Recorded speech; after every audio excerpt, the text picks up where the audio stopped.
마가복음 2장 18절에서 22절의 말씀을 제가 읽어드리겠습니다. 요한의 제자들과 바리새인들이 금식하고 있는지라 사람들이 예수께 와서 말하되 요한의 제자들과 바리새인의 제자들은 금식하는데 어찌하여 당신의 제자들은 금식하지 아니하나이까? 예수께서 그들에게 이르시되 혼인집 손님들이 신랑과 함께 있을 때에 금식할 수 있느냐? 신랑과 함께 있을 동안에는 금식할 수 없느니라. 그러나 신랑을 빼앗길 날이 이르리니 그 날에는 금식할 것이니라. 생배 조각을 낡은 옷에 붙이는 자가 없나니 만일 그렇게 하면 기운 새 것이 낡은 그것을 당기어 헤어짐이 더하게 되느니라. 새 포도주를 낡은 가죽 부대에 넣는 자가 없나니 만일 그렇게 하면 새 포도주가 부대를 터뜨려 포도주와 부대를 버리게 되리라. 오직 새 포도주는 새 부대에 넣느니라 하시니라. 아멘. 기도하겠습니다. 하나님 아버지 감사합니다. 이제 말씀을 들을 시간입니다. 한 주간 우리의 삶이 어떠하였는지 모르겠습니다. 그리고 지금 이 시간도 우리의 마음은 어떠한지 모르겠습니다. 우리가 말씀을 들으려 하여도 듣지 못하게 하는 것들이 많고 방해하는 것들도 많고 또 우리 마음이 혼란스러운 것들도 많습니다. 우리 주변의 환경들도 말씀을 듣지 못하도록 우리를 유혹하는 것들도 많습니다. 그러나 오늘 이 시간 하나님께서 임하여 주셔서 우리의 마음을 가난하게 해주시고 갈급하게 해주시고 오직 예수 그리스도를 갈망하는 마음을 갖게 해주시옵소서. 그래서 잠옷실에 있는 어린 아기에도 그리고 이 자리에 있는 우리 어린이들에게도 청소년들에게도 그리고 우리 청년 장년들에게도 하나님의 풍성한 은혜가 있도록 역사하셔서 말씀이 복음이 우리의 삶을 변화시키시는 그 놀라운 임재가 하나님의 그 크신 임재가 이 자리에 있도록 역사해 주시옵소서. 예수님의 이름으로 기도합니다. 아멘. 자, 여기 이 자리에 있는 여러분들은 살아가면서 금식을 해본 경험이 있으실 겁니다. 물론 우리 어린 아이들은 금식까지는 아니어도 어떠한 이유로 이런 이유 되겠죠. 부모님에게 반항하기 위해서 나 오늘 밥 안 먹을 거야 이런 정도의 금식은 해봤겠죠. 예, 했다고 이렇게 아주 적극적으로 누구 집 아들인지 모르겠지만 예, 그리고 잔치집에 초대를 받아본 경험도 있을 겁니다. 대표적인 잔치집 결혼식이죠. 결혼식에 가서 음식을 먹은 경험도 있을 겁니다. 우리 어린이들도 다 있죠. 결혼식 가서. 예.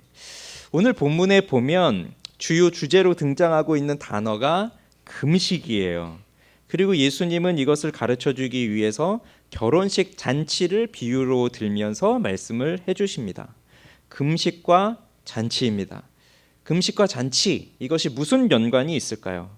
오늘 저는 세 가지를 말할 건데요. 첫째로 그들은 왜 금식하고 있는가? 여기서 그들은 세례 요한의 제자들 바리새인들입니다. 또 둘째로 그들은 왜 금식하지 않는가? 여기서 그들은 예수님의 제자들입니다. 그리고 마지막으로 우리는 어떻게 금식할 것인가? 이렇게 말씀을 드리겠습니다. 우선 그들은 왜 금식하고 있는가? 자, 18절에 보시면 지금 오늘 본문의 상황은 매우 단순합니다. 요한의 제자들과 바리새인들이 금식하고 있는 상황입니다. 미완료형으로 쓰여졌거든요. 그러니까 지금 이 상황에 바리새인들 그리고 요한의 제자들이 금식하고 있는 그 중이고요. 또 습관적으로 지속적으로 계속적으로 금식을 실천하고 있다는 것을 표현하고 있는 시제입니다.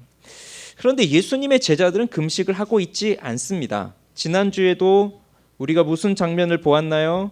예수님과 제자들은 레위와 함께 레위가 베푼 잔치에서 세리와 죄인들과 함께 먹고 마시는 장면을 보았습니다. 복음서를 보면 예수님은 사람들과 함께 먹는 이야기들이 참 많이 나옵니다. 그래서 누가복음 7장에 보면 사람들이 예수님 뭐라고 말했는지 알아요? 보라, 먹기를 탐하고 포도주를 즐기는 사람이로다. 예수님에게 이렇게 말했어요. 사람들은 먹기를 탐하고 식탐이 있구나. 그리고 포도주를 즐기는 사람이구나. 세리와 죄인들의 친구로다. 이렇게 말했다는 겁니다. 이런 말씀을 들어보면 이제 먹는 거 좋아하시는 분들은 마음의 위안이 되나요? 아, 예수님도 먹는 걸 좋아하셨구나. 계속적으로 긍정적인. 자, 그런데 이제 지금 상황을 보세요. 여기 이 상황을 보니까 금식하고 있는 사람들이 있고 금식을 하지 않는 사람들이 있습니다. 그런데 어느 누군가가 와서 질문을 던집니다. 이 질문을 하는 사람이 누구인지는 마가복음에 구체적으로 나오지는 않아서 누구인지 정확하게 모르겠지만 병행 구절이 되는 마태복음에서는 요한의 제자들이 와서 질문을 했다고 되어 있고요. 누가복음에서는 바리새인과 서기관들이 그 앞선 사건, 그러니까 레위의 집에서 세리와 죄인들과 함께 먹고 마시면서 그 바리새인들이 그렇게 질문을 했잖아요. 왜 죄인과 세리들과 함께 먹느냐 그런 질문을 하고 이어지면서 왜 금식하지 않느냐라는 질문을 이어서 하고 있습니다. 이제 그런 것들을 보면 아마 이 질문하는 사람들이 요한의 제자들이 될 수도 있겠고 바리새인들이 될 수도 있겠고 또는 요한의 제자나 바리새인이 아닌 또 다른 어떤 사람들이 될 수도 있겠습니다. 그런데 그들이 하는 질문이 뭐냐면 요한의 제자들과 바리새인의 제자들은 금식하는데 어찌하여 당신의 제자들은 금식하지 않습니까? 이 질문이에요. 그럼 이 질문을 보면 이 질문을 하는 사람은 금식을 하는 사람에 가까울까요? 금식을 하지 않는 사람에 가까울까요? 금식을 하고 있는 사람에 가까울 겁니다. 다시 말하면 우리는 금식하고 있는데 나는 금식을 하고 있는데 왜 당신의 제자들은 금식을 하지 않고 있습니까? 그러니까 이 질문의 뉘앙스를 보면 하나님을 섬기는 사람이라고 한다면 정해진 금식도 해야 될 텐데 왜 금식을 하지 않습니까? 그리고 당신은 왜 제자들에게 금식하라고 가르치지 않습니까? 그러니 정말 당신은 하나님을 섬기는 사람이 맞습니까?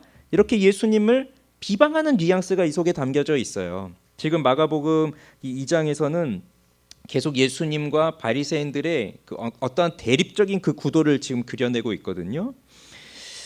그러면서 이 질문 속에 들어가 있는 건 또 뭐가 있냐면 왜 나는 이렇게 하는데 우리는 이렇게까지 하는데 왜 당신은 이렇게 못합니까? 라고 하면서 슬며시 자기의 행위를 거기다가 집어넣고 있는 겁니다. 자기의 행위를 자랑하고 있는 겁니다.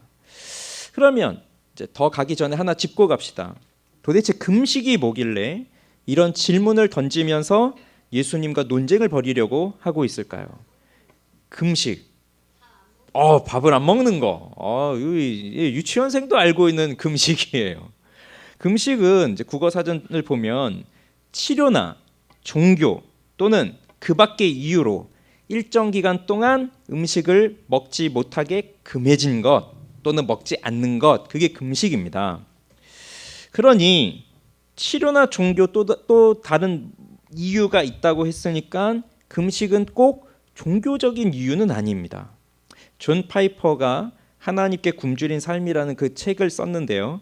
그 책의 금식에 대해서 이 금식이 기독교적인 것인가라고 하는 질문을 던지면서 4가지 이유를 말하면서 이 질문 참 중요하다라는 걸 얘기했어요. 근데 4가지를 다 말하려고 했지만 그 말하다 보면 또 시간이 너무 길어져서 하나만 얘기하겠는데, 그러니까 존 파이프도 뭐라고 말하냐면 금식이란 종교적, 문화적, 정치적, 건강상의 이유로 일부러 음식을 끊는 행위로 모든 사회와 문화와 시대에서 볼 수 있는 관습이다, 이렇게 말하고 있습니다. 그러니까 금식이 어디서부터 시작됐는지 어떻게 시작되었는지 그건 아무도 모릅니다. 금식의 관습과 전통은 어디를 가나 있습니다. 세상의 모든 종교가, 기독교뿐만 아니라 모든 종교가 다 금식을 실천하고 있습니다. 전 세계에 걸친 이러한 종교적인 금식 외에도 우리가 더 자주 접하게 되는 것은 정치적인 금식이 있습니다. 우리는 가끔씩 뉴스를 볼 때 어떤 정치인이 어떠한 정책을 실현시키기 위해서 또는 현 정권에 반대하기 위해서 단식 투쟁하는 그러한 것들을 우리는 자주 봅니다. 자, 그것도 금식이죠. 그리고 우리 자녀들이 할 수 있는 최상의 투쟁, 최상의 시위, 바로 금식이죠. 밥을 먹지 않으면 엄마 아빠가 애달프니까요. 자, 그런 것뿐만 아니라 건강을 위한 금식이 있어요. 검색창에 이 설교를 준비하면서 금식을 쳐봤습니다. 그랬더니 뭐가 제일 위에 뜨는지 아세요? 저녁 6시 이후 금식, 다이어트에 효과적일까? 이 내용의 글들이 위에 쭉 뜹니다. 뭐 금식, 뭐 기독교, 성경 뭐 이런 것보다 다이어트와 연관된 것들이 더 많이 뜨고 있어요. 저도 가장 최근에 했던 금식이 언제였나 생각을 해보니까 가장 최근에 했던 금식 건강검진 전날, 대장 내시경 받기 전에 했던 금식. 제가 목사여서 교회를 개척하면서 일주일을 금식하면서 제가 교회를 준비했습니다. 뭐 이런 것이 아니라 대장 내시경을 위해서 하루 금식했던 거, 그게 가장 최근 했던 금식이에요. 유대교에서 금식은 흔히 행해졌습니다. 유대교에서 세 가지 주요한 기둥이 있는데 기도와 자선과 금식이었어요. 율법은요, 속죄일에 금식하라고 명하고 있습니다. 그러니까 속죄일에 금식을 하라고 분명히 율법에서 명했어요. 그런데 포로기 이후에, 그러니까 이스라엘 나라가 멸망하고 포로로 붙잡혀왔다 다시 돌아온 이후에 4번의 금식을, 또 다른 금식을 만들어서 지키기 시작했습니다. 뭐 예를 들면 성전이 파괴되어서 그 국가적인 멸망이 있었던 그러한 비극적인 날을 애도하는 의미에서 뭐 국가적인 금식을 하는 뭐 이런 것들이 있었습니다. 그리고 이 당시에 바리새인들은 정기적으로 일주일에 2번씩 금식을 했습니다. 이들이 했던 금식일은 언제였냐면 한 주의 둘째 날과 다섯째 날. 자, 첫째 날이 오늘이잖아요. 그러니까 둘째 날은 월요일, 다섯째 날은 목요일이 되는 거죠. 월요일과 목요일에 2번씩 금식을 했습니다. 세례 요한의 제자들은 지금 요한이 옥에 갇혀 있는 상태이기 때문에 자기들의 스승이 감옥에 갇혀 있으니 또 아마 그러한 마음에서 금식을 하고 있는 것이라고 볼 수도 있습니다. 그러면 이들은 왜 금식을 하고 있을까요? 어쩌다 한 번이 아니라, 우리처럼 어쩌다 한 번이 아니라 정기적으로 일주일에 2번씩이나 금식을 하고 있는 이유가 무엇일까요? 율법을 지키기 위해서일까요? 사실 율법에서는 속죄일에 금식을 하라고 했지 일주일에 2번씩 금식하라고 명한 적은 없습니다. 자신의 스승이 옥에 갇혔으니까 그 고통에 동참하기 위해서요? 뭐 그럴 수도 있습니다. 그런데 자, 우리는 언제 금식을 하는가 또 생각을 해보세요. 건강검진 받을 때, 다이어트 할 때, 뭐 이럴 때 말고요. 하나님 앞에서 금식할 때 언제, 무엇 때문에, 왜 나는 금식을 할 수밖에 없었는가 생각을 해보세요. 우리가 보통 하나님 앞에서 금식한다고 할 때 가장 중요한 건 이런 의미죠. 영적 훈련의 의미로서 나를 더 영적으로 진보시키기 위해서, 더 성장시키기 위해서 그런 의미에서 금식을 하는 경우가 많습니다. 제가 대학생 때 전 IBF라는 그 선교단체에 있었는데 방학 때마다 수련회를 갑니다. 여름 수련회, 뭐 겨울 수련회 갑니다. 보통 수련회가 일주일씩 합니다. 그럼 수련회 일주일 동안 하는데 꼭 수요일, 그 중간 되는 수요일은 하루 금식이에요. 그러면 수련회 가면 얼마나 먹고 싶은 게 많고 배도 고프고 합니까? 그런데 그 수요일 중간 날은 금식입니다. 왜 금식하나요? 더 말씀에 집중하기 위해서, 더 자신을 돌아보기 위해서, 더 회개하기 위해서, 그러면서 더 하나님 앞에 더 나아가기 위해서, 그런 영적인 훈련의 의미로 우리는 금식을 이용하고 있습니다. 또 언제 금식을 하십니까? 무언가 중요한 일을 앞두고 결정할 때, 아니면 무언가를 간절히 바라고 있을 때, 그때 금식을 하죠. 저도 금식하면 생각나는 때가 있는데요. 신대원 다닐 때예요.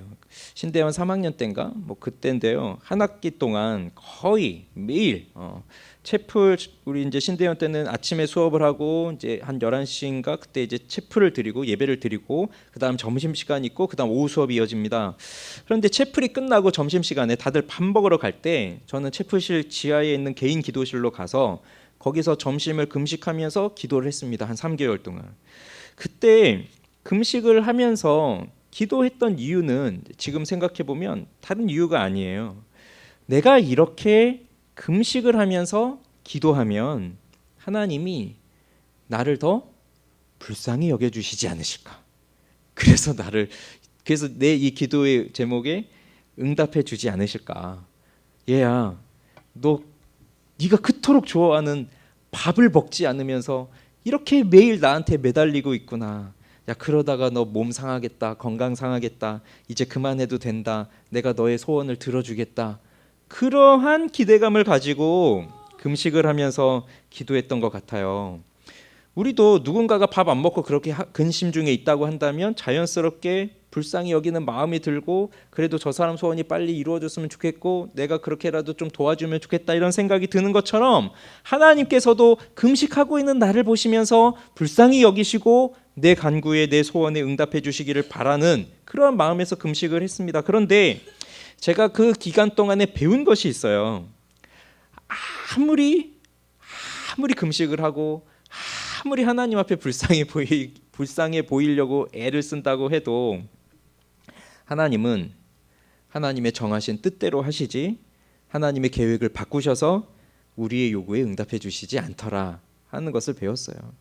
그러니까 내가 아무리 금식한다고 해도 하나님의 뜻은 이건데 내가 그 하나님의 뜻을 바꿀 수 없다는 겁니다. 금식한다고 해서. 그런데 우리는 이러한 용도로 이러한 무기로 금식이라는 도구를 사용할 때가 많아요. 일이 뜻대로 풀리지 않을 때 금식을 통해서 하나님의 마음을 바꾸어 내 뜻을 이루어 보겠다는 무기로 사용하는 경우가 많습니다. 그러니 이 금식 뒤에 오게 될 커다란 복을 기다리고 있는 거죠. 당시 금식은 대체로 슬픔과 연관되어 있습니다. 금식은 상실과 절망의 표현이었습니다. 그 배경에는 죄에 대한 문제가 있습니다. 또는 어떠한 위험 같은 것들이 있습니다. 예를 들어 다윗이 밧세바와 잘못된 관계를 갖고 아기가 태어납니다. 그런데 하나님께서 그 아기를 치십니다. 그래서 이 아이가 병에 들었습니다. 심하게 앓고 있습니다. 그때 다윗은 일주일 동안 이 아이를 위하여 하나님께 금식하면서 밤새도록 땅에 엎드려 간구했습니다. 자기 죄에 대한 어떠한 문제가 생겼기 때문에 금식하면서 하나님께서 좀 고쳐달라고 하는 간구를 하고 있는 거죠. 그러니 평범한 일 같으면, 평범한 상황 같으면 우리는 그렇게까지 금식하지는 않습니다.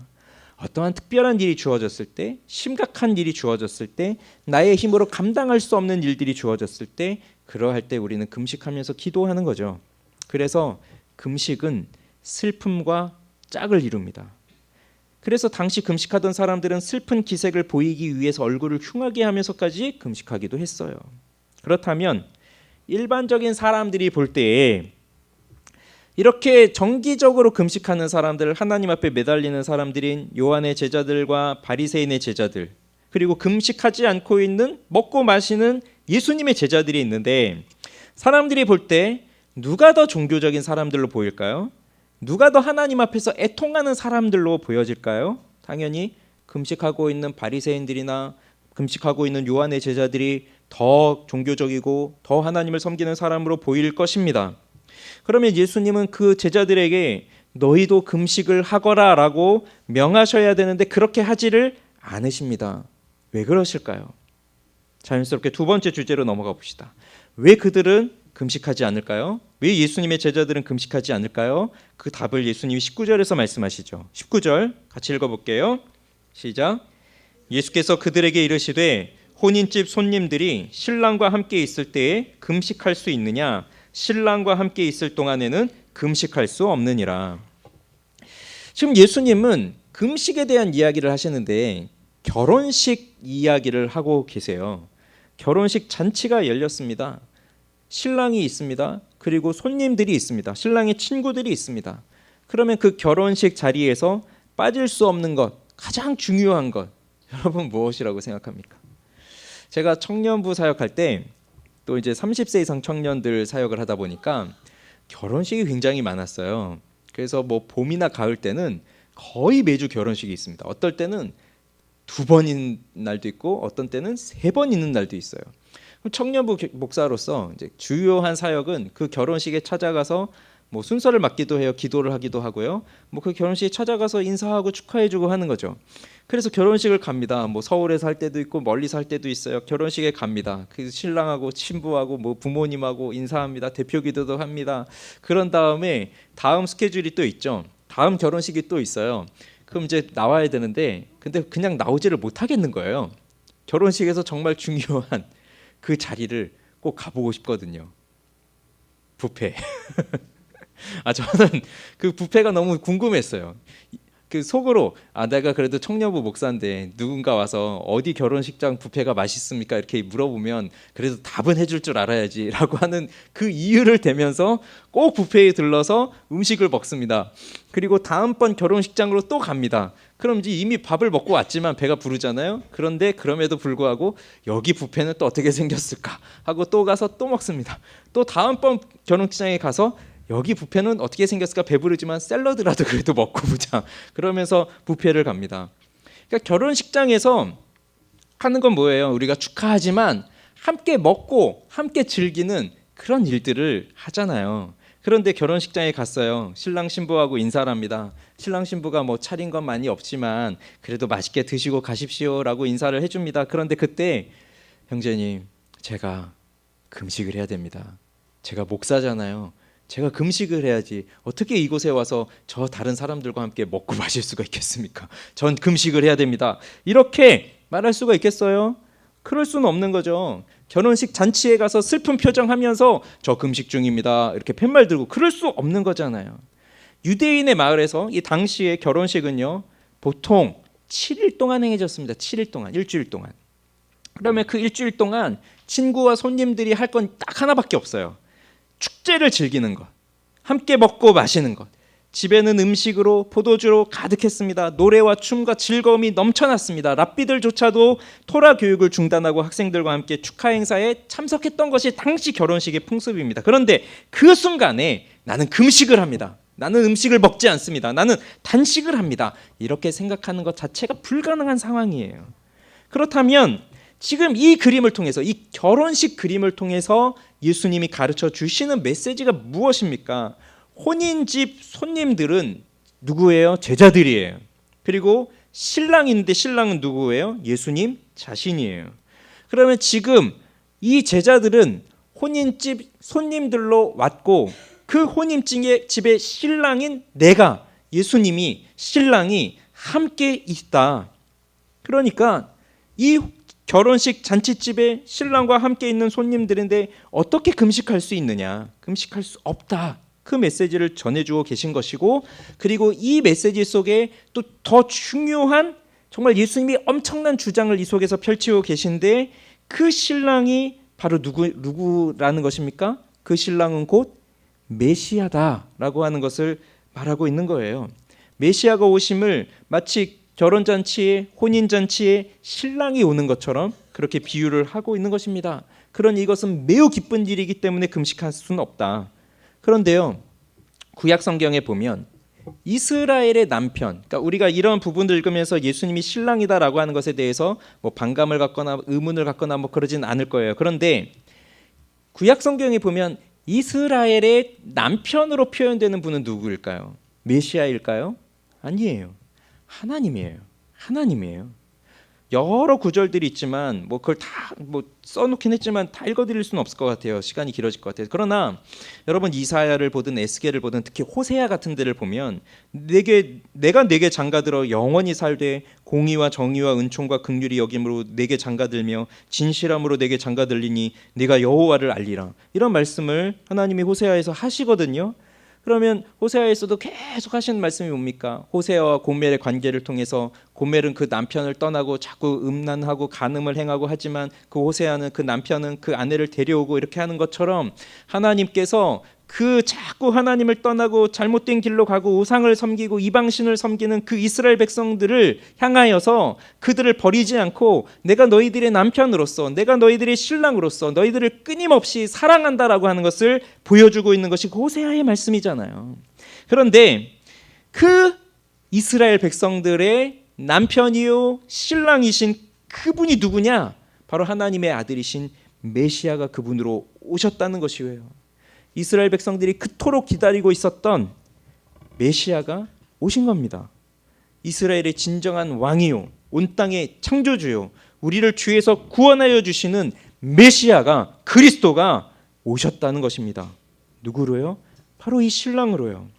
그리고 예수님은 바로 자신이 그리스도라고 하는 것을, 하나님의 아들이라고 하는 것을, 이스라엘의 진정한 왕이라고 하는 것을, 이스라엘의 진정한 남편이요 신랑이라고 하는 것을 이 결혼식 비유를 하면서 말씀하고 계신 겁니다. 그러니 구약에서 하나님이 이스라엘의 남편이라고 했을 때 바로 지금 이 비유에서 내가 그 남편으로 왔다라고 하는 것은 자신을 누구와 동등한 분이라고 말씀을 하시는 것입니까? 하나님과 동등한 분이라고 말씀을 하고 있는 것입니다.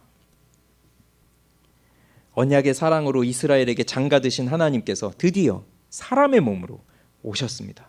이것은 매우 놀랍고 기쁘고 영광스러운 일입니다. 그래서 이 상황에 슬퍼하면서 금식할 수 있을까요? 이 상황에서 그토록 기다리던 메시아가 오셨는데, 구주가 오셨는데 슬픈 기색을 하면서 금식을 하고 있을 수 있을까요? 그것은 없습니다. 여러분, 교회가 금식할 때가 있어요. 언제 금식하나요? 보통 1년 중에 고난주간에, 성금요일, 이럴 때 교회가 금식합니다. 그런데 여러분, 크리스마스에 성탄절에 우리 다 함께 금식합시다 이런 교회 보셨나요? 저는 못 봤어요. 성탄절에 금식하는 교회 못 봤어요.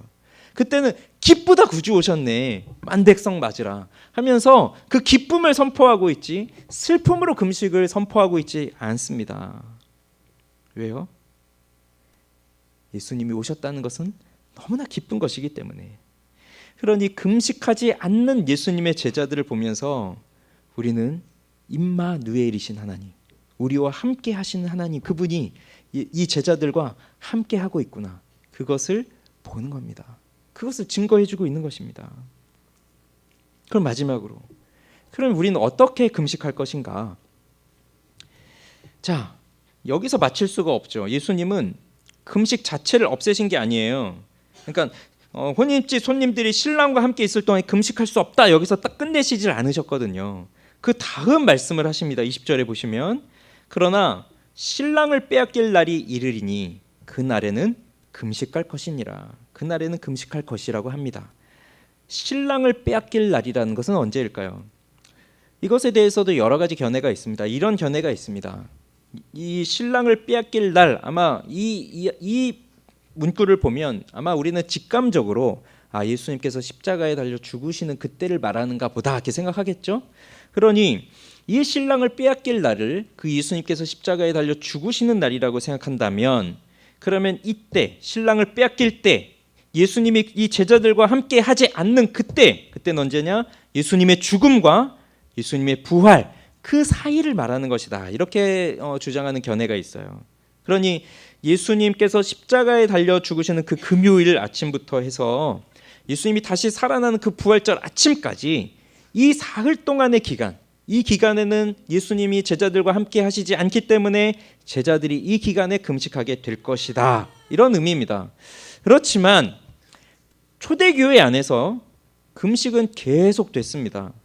안디옥 교회가 바울과 바나바를 선교사로 보낼 때 그때 금식하면서 성령의 응답을 받고 선교사로 보냈거든요. 그런 것을 보면 이 이후에도, 부활 이후에도 교회는 계속적으로 금식하고 있었습니다. 그래서 이러한 견해보다는 그 다음 견해가 좀 더 우리가 받아들이기 좋을 것 같아요. 예수님께서 죽음에서 부활하셔서 하나님 아버지께로 가셨습니다. 하늘로 올라가셨습니다. 그러면 그 예수님이 지금 이 땅에 계신 것이 아니라 하늘로 올라가셔서 하나님 우편에 계시기 때문에 지금 이 자리에 제자들이 예수님과 함께하고 있는 것은 아니잖아요. 그러니 그 기간에 제자들이 금식할 것이다, 이렇게 본다면 이때가 언제입니까? 예수님이 죽으시고 부활하셨습니다. 승천하셨습니다. 하늘에 계십니다. 하나님 우편에 계십니다. 그리고 지금도 예수님은 하나님 우편에 계십니다. 하늘에 계십니다. 그러니까 지금, 바로 지금이, 그리스도께서 재림하시기 이전까지 바로 지금이 바로 이 금식할 때이다 라고 하는 견해예요. 내가 신랑으로 너희와 함께 있을 동안에는 너희가 금식할 필요가 없다. 하지만 내가 너희 곁에 남아있지 않고 내가 아버지께로 다시 돌아가게 될 것인데 그 기간 동안에는 너희가 금식할 것이다. 그때가 바로 지금이다. 그런 의미예요. 그렇다면 그렇게 예수님께서 하늘로 올라가셔서 하나님 우편에 계시고 다시 오시겠다고 약속하시고 우리는 그 재림을 기다리면서 있는 이때에 하는 금식은 구약에 했던 그 금식과 같을까요? 다를까요? 지금 하고 있는 이 금식은 슬픔의 표현일까요? 슬픔과 짝을 이루고 있는 금식일까요? 지금 우리가 하게 되는 금식은 슬픔의 표현이 아닙니다. 이것은 사모함의 표현입니다. 사모함의 표현이에요. 예수님께서 하늘로 올라가셨습니다. 그리고 하나님 우편에 앉아 계십니다. 그런데 예수님은 우리와 함께 하시죠. 성령을 보내심으로써, 성령이 우리 가운데 임하심으로써 우리는 하나님과 함께 합니다. 그래서 너희를 고아와 같이 버려두지 아니하신다라고 하시는 그 말씀처럼 우리 주님은 우리와 언제나 함께 하십니다. 그렇지만 여전히 우리는 우리의 두 눈으로 예수 그리스도의 얼굴을 보지는 못하고 있습니다. 성령이 우리 가운데 거하시지만 우리의 눈으로 사람이신 하나님, 그 예수 그리스도의 얼굴을 직접 보지 못하고 있고 그분을 만지지 못하고 있습니다. 그래서 존 파이퍼가 이렇게 말합니다. 이 시대에는 예수님이 우리가 원하는 만큼 충분하고 친밀하고 강력하고 영화롭게 여기 계시지 않는다. 그래서 모든 그리스도인의 마음에 사모함이 있다. 훨씬 깊은 세계에 대한 굶주림이 있는 것이다. 그것이 우리가 금식하는 이유다라고 말합니다. 이어서 예수님이 두 가지 중요한 또 비유를 말씀하세요. 하나는 생배 조각을 낡은 옷에 붙이는 자가 없다라고 하는 것과 또 하나는 새 포도주를 낡은 가죽 부대에 넣는 자가 없다라는 것입니다. 생각해 보세요. 낡은 옷이 있습니다. 그런데 구멍이 났습니다. 근데 여기 구멍을 덧대기 위해서 어떤 천을 붙여야 되는데 새 거예요. 새 거. 그 새로운 천, 한 번도 빨아본 적도 없는 그 새로운 천을 여기다 딱 붙입니다. 그럼 어떻게 될까요? 이 새로운 천 조각이 시간이 지나면서 수축이 되면서 이 낡은 옷을 더 잡아당기겠죠. 그러면서 헤어짐이 더 심해진다는 거죠. 새로운 포도주가 있습니다. 옛날에는 유리병이 없었으니까 가죽 부대에 그 포도주를 담았죠. 그런데 새로운 포도주는 시간이 지나면서 어떻게 돼요? 발효가 되죠. 발효가 되면서 가스가 생깁니다. 팽창을 합니다. 그러면서 가죽 부대가 이렇게 점점 함께 늘어나겠죠. 그런데 이게 그 낡은 부대예요. 그러니까 이 낡은 부대 속에 들어가면서 이 포도주가 발효하면서 팽창이 되니 그 낡은 부대가 터지면서 구멍이 나면서 새기 시작하는 거죠. 그러한 비유를 예수님이 말씀하시는 거거든요.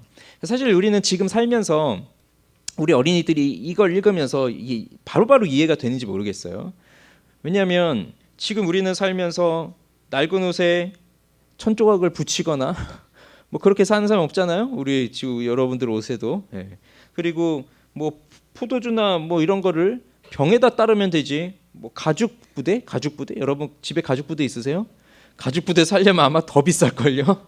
그러니까 사실 지금 우리 문화 속에서는 저도요 이걸 읽으면서 몇 번을 읽으면서 그래 이게 도대체 무슨 뜻일까 이렇게 찾아봐야만 되는 일이지만 예수님 당시에는 이렇게 하는 사람 없다, 이렇게 하는 사람 없다. 이거는 그냥 상식적인 일인 거예요.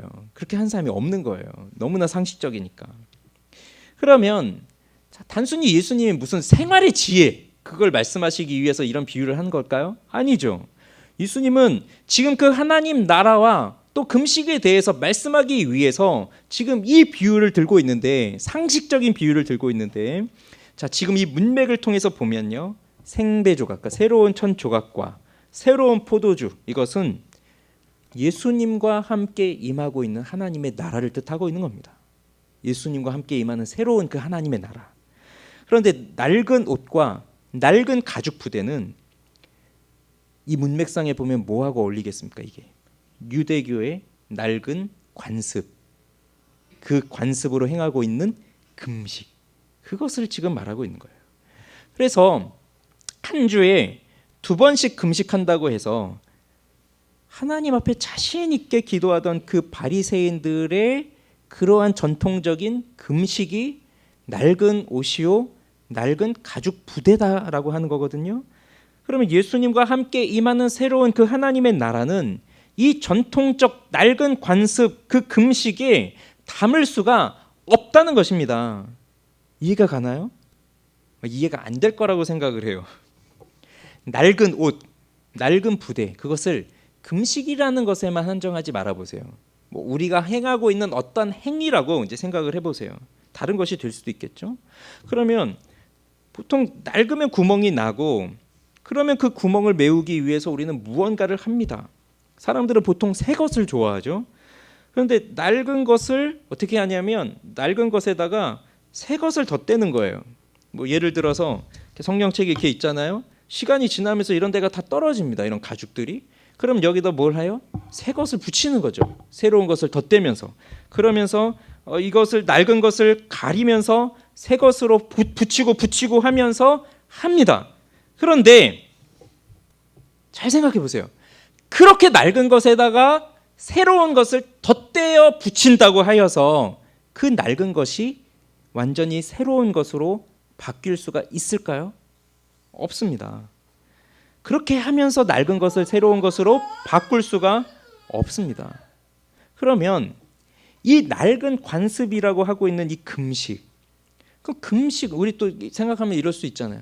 그럼 금식이라고 하는 것이 잘못된 것인가? 금식이라고 하는 것이 나쁜 것인가? 그런데 전혀 그렇지 않아요. 금식을 정해서 일정하게 하고 있는 이 사람들을, 이 바리새인들을, 이 요한의 제자들을 우리는 비난할 수 있겠습니까? 저 사람들은 왜 저렇게 하고 있지? 그럴 수 있을까요? 그럴 수 없어요. 금식이 나쁜 것은 아니에요. 그러면 무엇이 문제일까요? 이것이 바로 종교적이라고 하는 것에 문제가 있는 겁니다. 종교적이라고 하는 것. 종교적이라고 하는 것은 우리에게 무언가를 계속적으로 요구하고 있다는 의미예요. 종교적이라고 하는 것은 우리에게 요구하고 있다는 겁니다. 종교는 우리에게 끊임없이 우리가 무언가를 해야 할 의무를 계속적으로 주고 있습니다. 주일에 예배에 빠지면 안 됩니다. 예배 드리고 밥 먹고 집에 가셔도 안 됩니다. 성장반도 하셔야 됩니다. 성장반에 빠지면 수료를 안 되니 출석하셔야 됩니다. 뭐 이런 거 있잖아요. 예? 이런 말은 하시면 안 됩니다. 이런 말은 해야 됩니다. 헌금을 해야 됩니다. 11조를 드려야 됩니다. 새벽 기도를 나와야 됩니다. 성경 하루에 3장씩 읽어야 됩니다. 큐티도 매일 해야 됩니다. 전도를 10명 이상 해야 됩니다. 뭐 이러한 의무들이 우리에게 계속적으로 부과된다는 것이죠. 그러면 지금 제가 열거한 이 모든 일들이 우리는 종교적으로 하고 있는 일들입니까? 종교적이 나쁘다 그러면 이런 일들 다 하지 말아야 되잖아요. 그러나 우리는 하잖아요. 목사인 저는 계속 그걸 하세요라고 말하고 있잖아요. 근데 다른 게 뭐냐면 우리는 이러한 일들을 종교적 의무를 이행하기 위해서 하는 게 아니라 복음의 감격으로 하고 있는 거예요. 종교적 의무가 아니라 복음의 감격입니다. 복음의 감격. 종교적 의무, 종교적 행위와 복음의 감격에서 나오는 행위는 달라요. 예를 들어볼게요. 나는 금식합니다. 그러므로 나는 하나님께 인정받습니다. 이렇게 말하는 것은 어떤 거예요? 어떤 행위예요? 종교적인 행위예요? 복음의 감격에서 나오는 행위예요? 나 금식합니다. 그러므로 난 하나님께 용납받습니다. 이런 것은 종교적 행위죠. 나는 하나님께 인정받습니다. 그래서 나는 금식을 합니다. 이것은요? 이건 복음의 감격이에요. 또 들어볼까요? 내가 순종하는 이유는 하나님께 무언가를 받기 위해서입니다 라고 하는 것과 내가 순종하는 이유는 하나님을 더욱 알아가기 위해서입니다 라고 하는 것은요, 내가 무언가를 받기 위해 순종하는 것은 종교적 의무이지만 난 하나님을 닮아가기 위해서, 하나님을 더 알아가기 위해서 순종한다는 것은 복음의 감격에서 나오는 일이죠. 내가 비난을 받을 때 나는 화가 납니다. 왜냐하면 좋은 사람으로서의 자아상은 나에게 너무나 중요한 것이기 때문에 이런 자기 이미지에 위협이 되는 것들은 어떠한 비용이 들더라도 다 없애야 됩니다 라고 하는 것은, 그러한 것은 종교적인 것이죠. 그렇지만 내가 비난을 받을 때 나는 씨름합니다. 왜냐하면 내가 좋은 사람으로 보이는 것은 필수적이라고 생각되지 않기 때문입니다. 나의 정체성은 나의 공로에 있는 것이 아니라 그리스도 안에서 주신 하나님의 사랑에 있기 때문입니다 라고 말하는 것은 복음의 감격이죠. 나는 어떠한 사람입니까? 여러분 생각해 보십시오. 난 어떠한 사람입니까? 분명 우리의 삶에는 금식이 필요할 정도로 죄가 많은 인생을 살고 있습니다. 그리고 금식이 필요할 정도로 결핍이 심한 삶을 살아가고 있습니다. 내가 원하는 것이 많은데 내 뜻대로 되지 않는 것들 투성이죠. 우리의 인생은요. 어떠한 죄의 문제가 있다고 칩시다. 그 죄를 끊고 싶은데 끊어지던가요? 끊을 수가 없습니다. 나는 죄를 미워하고 싶은데 계속 죄를 사랑하게 됩니다. 그래서 나는 정말로 금식이 필요한 사람이에요. 그래서 금식을 해봅니다. 해봤을 겁니다. 그러면 그 금식을 해보니 내 안에 있는 죄가 다 사라지던가요? 내 안에 죄를 사랑하는 마음이 다 사라지던가요? 내가 원하는 것들이 다 이루어지던가요? 나의 결핍이 풍요로움으로 바뀌던가요? 아닙니다. 아닙니다. 그렇지 않습니다. 다만 무엇이 생기나요? 금식을 하면서 내가 이것을 했구나. 내가 이것을 했구나. 내가 이렇게 죄와 싸우고 있구나. 내가 지금 다른 사람들은 하고 있지 않는 이 금식을 나는 이렇게 힘겹게 하고 있구나. 이렇게 스스로 자기 자신을 인정하게 됩니다. 그것이 자기 의를 쌓아가는 과정이에요. 아니면 이럴 수도 있어요. 금식을 했는데 죄가 없어지지 않네. 금식을 했는데 여전히 나는 죄를 짓고 있네. 금식을 했는데 여전히 기도의 응답은 없네. 아, 금식을 해도 변화가 없구나. 별 수 없구나. 아, 하나님은 안 계시는구나. 하나님은 나를 불쌍히 여기시지 않으시는구나. 하나님은 나의 기도에 응답하지 않으시는구나. 이렇게 생각할 수도 있습니다. 이런 일들이 반복이 된다면 어떻게 될까요? 나는 여전히 죄인이지만 금식이라고 하는 계기를 통해서 내 죄를 잊어버리게 만드는 그런 사람이 될 수도 있고, 나는 여전히 죄에 빠져 있고 나는 여전히 내 삶을 바꿀 수 없지만 하나님도 어떻게 하시지 않으시는구나라고 그렇게 빠져버릴 수도 있어요. 그래서 불신자처럼 하나님을 떠나는 사람이 되던가, 그렇게 배교자가 되던가, 아니면 잘하면 위선적인 외식하는 그러한 사람이 되던가, 그 둘 중에 하나가 될 것입니다. 금식으로 내 죄를 없앨 수 없습니다. 금식으로 내 결핍을 채울 수 없습니다. 금식으로 와닿지 않으시는가요? 우리가 금식을 자주 하지 않기 때문에. 그럼 무엇이 있을까요? 사람마다 다 다를 겁니다. 어떤 사람에게는 기도 생활이 있을 거예요. 어떤 사람에게는 전도가 될 거예요. 어떤 사람에게는 큐티하는 것이 될 거예요. 어떤 사람에게는 성경을 쓰는 일이 될 거예요. 어떠한 일들이든, 그러니까 우리가 자주 금식을 하고 여기 이 사람들처럼 일주일에 2번씩 금식하는 사람들이라고 한다면 이 금식을 이야기하면서 팍팍 마음속에 와닿겠지만, 사실 우리가 평소에 금식을 안 하니까 이게 마음속에 안 와닿을 거예요. 그렇지만 금식 대신에 우리들이 행하고 있는 종교적인 일들이 다 있습니다. 그걸 생각해 보세요. 그걸 하면서 난 하나님께 인정을 받을 거야. 이것 때문에 하나님이 날 더 잘 봐주시겠지. 이런 것들이 있을 거예요. 바리새인들을 생각해 보십시오. 바리새인들이 언제부터 일주일에 2번씩 금식했는지는 잘 모르겠습니다. 그런데 바리새인들이 마카비 왕조 때 그 이스라엘의 독립을 위해서 나타난 분파예요. 이들은 하나님의 율법을 목숨처럼 지켰던 사람들입니다. 그러한 사람들이 왜 금식을 했을까요?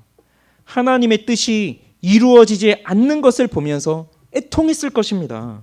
나라가 멸망해서 이방인들의 압제를 받으며 제대로 제사를 드릴 수 없는 그 헬라 제국 때 그 성전에 유대인들이 그토록 금기시하는 돼지 피를 뿌리고 그렇게 여호와를 멸시하는 그 일들이 이루어지고 있을 때, 그 일들을 보면서 마음 아파하면서 이 나라의 독립을 위해 하나님의 나라를 세워가기 위해 이들은 금식했을 겁니다. 그러한 상황 속에서도 죄와 타협하고 정신 못 차리고 살아가고 있는 그 우상을 숭배하는 사람들, 이방인들처럼 살아가고 있는 그 죄를 일삼고 있는 그 사람들을 보면서 가슴을 치면서 애통하면서 금식했을 겁니다. 그러한 간절한 마음으로 금식했을 거예요. 에스라가 했던 것처럼, 느헤미야가 했던 것처럼, 다니엘이 했던 것처럼. 그런데 이러한 행위들이 점차 습관이 되고 종교가 되어버립니다. 그러면서 나는 하는데 저 사람은 하지 않는구나. 그게 지난주에 봤던 세리와 죄인들을 보면서 비교하고 있는 거잖아요. 나는 하는데 저 사람은 안 하는구나. 나는 이 정도는 하는데 저 사람들은 안 하는구나. 나는 이 정도로 하니 나는 좋은 사람이구나. 그래서 바리새인의 기도가 나오는 거예요. 하나님이요, 나는 다른 사람들, 곧 토색, 불의, 간음을 하는 자들과 같지 않고 이 세리와도 같지 아니함을 감사하나이다. 나는 일해에 2번씩 금식하고 소득의 11조를 드리나이다. 그래서 이런 기도가 나오는 거예요. 사람들이 나와서 예수님께 하는 질문이 이런 겁니다. 나 금식합니다. 그런데 왜 저들은 하지 않습니까? 이건 자기를 우월하게 나타내는 것이죠. 나 주일 예배 빠지지 않습니다. 그런데 왜 저 사람들은 빠지죠? 나는 새벽기도 빠지지 않습니다. 근데 왜 저 사람들은 새벽기도 안 나오죠? 나는 하루에 성경을 10장씩 읽는데 왜 저 사람들은 성경을 읽지 않죠? 나는 소득의 일부를 구제로 사용하는데 왜 저 사람들은 자기 먹는 일에만 쓰죠? 나는 교회를 위해 내 시간을 헌신하면서 이렇게 일하고 있는데 왜 저 사람들은 섬기지 않죠? 이렇게 하고 있는 것과 같은 거예요. 또 이런 질문을 하고 있을 때 자기 자신이 하고 있다는 것을 자랑하고 있지만, 우리들이 이런 질문을 해본 경험이 있다면 그 마음속엔 또 뭐가 있을까요? 불평도 있어요. 불평도, 왜 나는 이렇게 힘들게 하고 있는데 왜 저 사람은 안 하고 있나? 거기에는 불평도 있는 거예요. 나만 손해를 보고 있구나. 그러면서 하나님이 나와 함께 하실까라고 하는 의심도 여기에 있는 겁니다. 힘겹게 종교적인 의무들을 하고 있지만 기쁨이 없어요. 하나도 기쁘지 않아요. 억지로 하고 있는 거예요. 그런데 저 사람들은 막 자유롭게 사는 거예요. 그 바리새인들이 율법을 지키기 위해서 그렇게 힘겹게 싸워가지만 세리와 죄인들을 보면서 저들은 먹고 마시고 있는, 즐기고 있구나, 그런 걸 보면서 또 불평하게 되겠죠. 그런데 진정한 자유가 그들 마음속에 있다면, 이 금식하는 일에 자유가 있다면 금식하지 않는 사람과 나를 비교할 이유가 있겠습니까? 그럴 필요를 못 느낄 겁니다. 지금 내가 하고 있는 일에 진정한 기쁨이 있기 때문에 비교할 이유도 없습니다. 이것이 바로 복음의 기쁨입니다. 복음의 기쁨을 발견한 사람들의 삶이 이러한 삶입니다. 제자들도 금식할 때가 옵니다. 그리고 그때가 바로 지금입니다. 제자들이 예수님께서 이 말씀을 하고 계시는 동안 이 혼인집 신랑에 대한 말씀의 의미를 100%다 이해했다고 볼 수는 없겠지만, 그러나 그들이 예수님과 함께하는 이 시간들을 통해서, 그리고 예수님께서 십자가에서 죽으시고 부활하시고 승천하시고 그러면서 그리스도께서 성령을 보내주심으로 그 성령의 임재를 통하여 그들은 그들의 신랑이 되는, 교회의 신랑이 되는, 그리스도와 함께하는 그 기쁨을 직접 맛본 사람들이 되면서 죄로 망가진 이 세상을 완전히 회복하시는 그리스도를 바라보며 그분께서 다시 이 땅에 오실 그날을 소망하며 하루하루를 살아가는 그 제자들은 이제 이 금식이 그들의 갈망으로 바뀌어진 겁니다. 슬픔이 아니라 사모함의 금식, 갈망함의 금식입니다. 사도 바울이 뭐라고 고백합니까? 내게 사는 것이 그리스도니 죽는 것도 유익하다. 차라리 내가 세상을 떠나 그리스도와 함께 있는 것이 더 좋은 일이다. 난 그렇게 하고 싶다. 그렇게 고백하고, 사도 요한은 뭐라고 고백합니까? 내가 진실로 속히 오리라 예수님께서 말씀하시니 아멘, 주 예수여 오시옵소서 고백합니다. 유대인들은, 바리새인들은 아직 오지 않은 하나님의 나라를 희미하게 기다리면서 금식합니다. 그러나 지금 그들의 눈앞에 하나님의 나라가 왔습니다. 하나님의 나라가 왔음에도 불구하고 그들의 눈앞에 하나님께서 사람의 몸으로 그들 눈앞에 서 계심에도 불구하고 그들은 종교적 행위에만 빠져서 결국 하나님을 알아보지 못하고 계속 금식만 하고 있는 겁니다. 그렇지만 예수님의 제자들은, 예수를 믿는 우리들은 이미 그리스도께서 하신 일을 보았고 알고 있습니다. 우리가 절대로 끊을 수 없는 죄의 세력을 그리스도께서 십자가에서 물리치셨습니다. 우리를 부여잡고 이리저리 휘둘고 있는 그 마귀의 머리를 그리스도께서 십자가에서 발로 밟으셨습니다. 우리가 받아야 할 죄의 형벌을 그리스도께서 대신 받으셨습니다. 이제는 더 이상 우리는 죄의 노예가 아니라 하나님의 자녀로 살아가게 되었습니다. 하나님의 나라가 임했고 우리는 또 하나님의 나라를 향해서 나아가고 있습니다. 금식을 하는 우리의 행위로 하나님께 용납받는 것이 아닙니다. 금식을 하는 우리의 종교적인 행위로 하나님께 인정받지 않습니다. 금식으로 인하여 우리의 죄가 깨끗해지는 것도 아닙니다. 우리는 오직 그리스도 예수의 보혈로 깨끗해지며 우리는 오로지 그리스도 예수를 통하여 하나님 앞에 용납받는 사람들이 됩니다. 우리는 그리스도의 임재라고 하는 포도주를 맛본 적이 없어서가 아니라 이미 성령을 통해서 그 은혜를 맛보았기 때문에 우리는 더더욱 갈망하게 됩니다. 맛을 모르는 사람은 갈망하지 않습니다. 맛을 보았기 때문에 갈망하는 것입니다. 그래서 새 포도주는 새 부대에 넣어야 하는 것이고 그렇기 때문에 이것은 잔치가 되는 것입니다. 여러분, 우리는 기쁨을 누리기 위해서 나의 낡은 옷에 자꾸 무언가를 붙이려고 합니다. 그렇지만 그것은 진정한 기쁨을 주는 것이 아닙니다.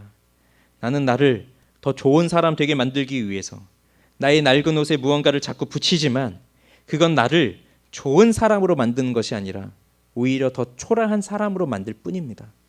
나는 그렇게 하면서 자기 만족을 하고 좋을 것이다 생각하지만 사실 나를 쳐다보고 있는 다른 사람들은 다 압니다. 저렇게 해도 소용없다는 것을요. 말을 안 할 뿐이죠. 우리에게 필요한 것은 새 포도주이고 새 부대입니다. 우리 주님께서 새 포도주로 임하셨습니다. 그러면 나는 새 부대가 되어야 하겠는데, 근데 내가 여기에다 무언가를 붙인다고 새 포도주, 새 부대가 되겠습니까? 이거는요, 우리가 그저 주님을 바라볼 때에만, 그저 우리 주님을 믿을 때에만 되는 것입니다. 우리 주님을 신뢰할 때에만 되는 것입니다. 지금은 다 이해할 수 없어도 하나님의 말씀을 배우고 그 말씀을 믿으며 살아갈 때에 이것은 우리에게 간절한 소망이 될 것입니다. 그리고 어떠한 유혹이 밀려와도 이제는 내게는 그리스도의 아름다움을 바라보며 살아가는 그 믿음의 삶이 있기 때문에 그 유혹 정도는 이길 수 있는, 그거보다 더 기쁘고 더 즐겁고 더 아름다운 그것을 맛보았기 때문에 우리는 그리스도를 먹고 마시는 잔치를 치르게 됩니다. 목회자의 자녀였지만 세상의 쾌락에 빠져서 하나님을 떠난 어떠한 자매의 그 간증을 보았습니다. 하나님을 떠났더니 집단 폭행을 당하고 고도 비만에 걸리고 질병에 빠지고 술과 담배에 일삼고 문신하고 우울증에 빠졌던 자매가 다시 하나님 앞에 돌아와서 하는 간증이에요. 이 자매가 술, 담배로 하루하루를 살아갈 때에 자기 자신도 이렇게 사는 것이 만족이 되지 않습니다. 그래서 일상생활이 잘 안 되는 그 매일 술과 담배로 그렇게 사는 자기의 삶을 회의적인 것을 느끼면서 끊어야지 하지만 그렇게 끊어야지 할수록 더 집착해지고 그러면서 더 술을 먹고 또 더 담배를 피고 그 순간은 행복하지만 또 그 끝나고 돌아올 때는 속으로는 이게 아닌데 왜 나는 이렇게 살고 있을까? 왜 이렇게 한심할까? 그렇게 한탄하고 있을 때에 아무리 자기 힘으로 그것을 끊을 수 없을 때, 그런데 다시 교회에 나가게 되었고 교회에 나가서 하나님의 말씀을 듣게 되었습니다. 그때 이 자매가요, 그렇게 하나님이 싫었고 성경이 싫었고 교회가 싫었고 예배가 싫었고 했지만 하나님을 만나게 되니 교회가 재밌고 성경이 재밌고, 그래서 술, 담배가 주던 즐거움보다 더 영원한 가치가 있다는 것을 깨닫게 되면서 옛날에는 술집 어디를 갈까 찾아보던 그 시간에 성경을 보고 담배를 피던 그 시간에 말씀 한 구절을 더 보고, 그렇게 하면서 하나님께 영광을 드러내기 위해 자신의 삶이 바뀌었다는 것을 간증하는 것을 들었어요. 무엇을 말해줍니까? 아무리 내가 무언가를 하려고 해도 내 힘으로 고쳐보려고 해도 할 수 없다는 거죠. 오히려 더 그 길로 빠져 들어간다는 것이죠. 그러나 말씀은, 그 말씀이 내게 임하였을 때 그 말씀은 나를 고칩니다. 왜냐? 그 말씀이 그동안 내가 붙들고 살아왔던 그것보다 더 가치가 있고 더 즐겁고 더 아름답다고 하는 것을, 더 맛있다고 하는 것을 맛보았기 때문입니다. 복음 본색 쓴 J.D. 그리어 목사님의 딸이, 4살 된 딸이 뒷마당에서 그 모래 상자에다가 물을 뿌리고 있었다고 합니다. 아빠가 너 뭐하니? 라고 물어보니, 아빠 모래를 길러야 해요. 그래서 이 모래에 물을 주어야 해요. 아빠도 빨리 물을 주세요. 라고 한다는 거예요. 그런 행위를 보며 여러분은 무슨 생각이 드나요? 그 모래 상자에 물을 뿌린다고 해서 모래가 자라날까요? 그건 일어날 수 없는 일입니다. 모래가 많아지는 것은 어떨 때 가능해요? 아빠가 모래를 부어줄 때 가능한 거죠. 종교적 행위라고 하는 것이 바로 모래에 물을 부어서 모래를 자라게 하려는 것과도 같은 거예요. 이건 불가능한 일이에요. 그럼 무엇으로 바꿉니까, 나를? 바로 복음입니다. 우리 중에 복음을 경험하신 분들 계시죠? 복음을 경험하신 분들, 더 깊은 갈망으로 우리의 빛이요 우리의 소망이신 그리스도께로 나아오십시오. 필요하다면 금식을 하십시오. 이 금식은 꼭 밥을 먹지 않는 금식이 아니어도 됩니다. 밥을 좋아하는 사람은 밥을 끊겠지만 내가 좋아하는 무언가가 있겠죠. 사실 우리에게 더 필요한 거는 미디어 같은 것 아니겠어요? 내가 쓸데없이 유튜브를 너무 많이 본다. 그러면 유튜브를 보지 않는 것으로 금식을 해도 되는 거예요. 내가 게임을 너무 많이 한다. 그럼 게임을 하지 않는 것으로 하는 거예요. 내가 드라마를 너무 많이 본다. 그럼 하지 않는 것으로. 그렇게 그것을 끊으면서 하나님 앞에 나아가십시오. 왜 하는 것입니까, 이것을? 내가 이렇게 함으로써 하나님 앞에 잘 보이기 위해서요? 아니에요. 하나님을 더 알고 싶은 간절함으로 그 잔치에 참여하는 것입니다. 우리 중에는 아직 복음을 경험하지 못한 분들도 있을 것이고요. 또 아직 우리 어린 아이들도 있고 청소년들도 있습니다. 아직 복음을 깊이 경험해 보지 못해서 이 설교가 다 이해되지 않는 사람들도 있을 수 있습니다. 그러나 그런 사람들도요, 더 깊은 갈망으로 우리의 빛이요 우리의 소망이신 그리스도를 바라보십시오. 필요하다면 금식을 하면서 그렇게 하나님 앞에 나아가 보십시오. 하나님 앞에 매달리는 일이 필요합니다. 왜요? 내가 이렇게 매달리니까 하나님이 나를 좀 예쁘게 봐주셔서 만나주시니까요? 아니에요. 하나님은 나를 위해 그 아들 예수 그리스도를 보내주셨고, 하나님은 나를 위해 아낌없이 모든 것을 주셨으니 그 하나님을 더 알고 싶은 간절함에서 나오는 사모함이기 때문에 그렇게 하는 것입니다. 믿음의 성장이 우리에게 달려있는 것이 아닙니다. 우리는 예수님 안에서 하나님의 전부를 더욱 알고 누리고 사모하는 마음으로 살아갈 뿐입니다. 결코 바닥을 만날 수 없는 그 복음의 깊이 속으로 들어가자는 그 말입니다.